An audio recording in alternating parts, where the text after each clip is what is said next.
If anybody were to ask me what my favourite world mythology is, nobody ever does, hence the existence of this YouTube channel and why I don't get many second dates, it would be Celtic mythology. Obviously, living in England, there's something about the landscapes and creatures in Celtic mythology that really resonates with me. But what I find most fascinating is how much the lore has changed and been corrupted over time. When talking about Irish folklore, you'd be forgiven if your mind went straight to little bearded men in green coats or tiny winged fairies living in the woods. But these creatures were once powerful gods and goddesses, capable of incredibly heroic, magical, and even destructive deeds. Perhaps the best example of this corruption is the Celtic god Lugh Fada, whose name means Lugh of the Long Hand, referring to his incredible ability with a spear. He was known as being a great warrior, as well as a skilled craftsman and master of the arts. We'll talk more about some of his heroic actions later on in this video, but it's likely you know Lugh by his more modern, diminutive name, Lugh Cromain, or Leprechaun. Who are you? I'm a leprechaun. Okay, you're a little tall for a leprechaun. That's a stereotype. Represents a very narrow view of the world. When Christianity swept through Europe in the late Middle Ages, many native religions were subverted and absorbed. Hence why we celebrate Christmas Day on the winter solstice, and why the Celtic cross itself is a combination of the symbol of Christianity and the sun cross, an emblem popular with many pagan cults. Under Christianity, Lugh Fada ceased being a powerful king and god and became a little bearded gnome-like creature that makes shoes and guards pots of gold. Now you might be thinking, what does any of this have to do with Tolkien? Well, this theme of a diminishing group of magical deities is arguably one of the biggest influences on Tolkien's depiction of the elves in Middle-earth.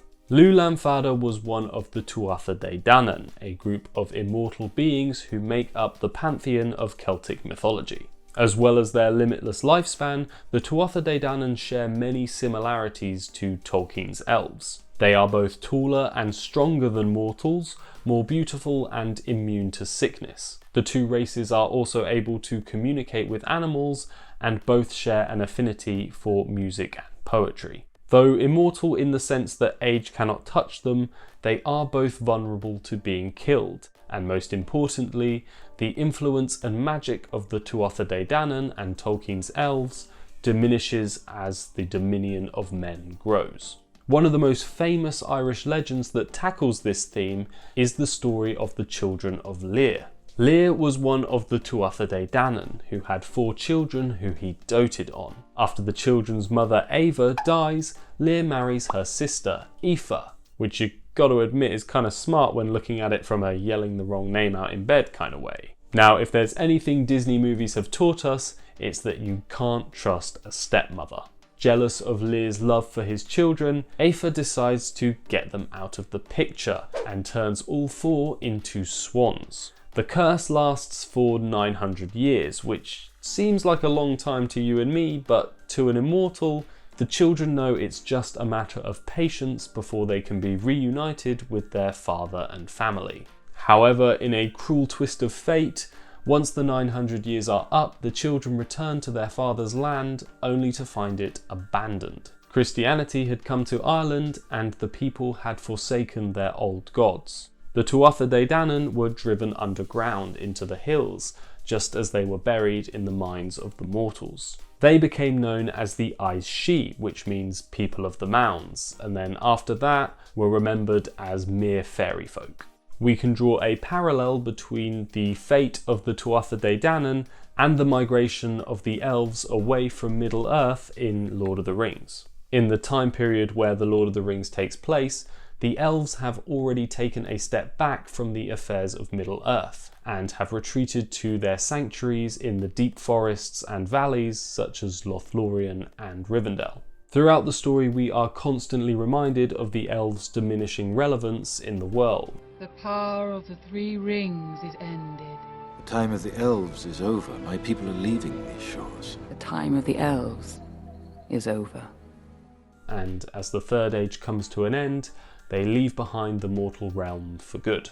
The story of the children of Lear ends with an addition that was clearly made after the Christianization of Ireland. When the four swans finally return to human form, they no longer resemble the youthful gods and goddesses they once were, instead appearing as old, weak, and close to death. The children of Lear's last desire is to be baptized and buried together.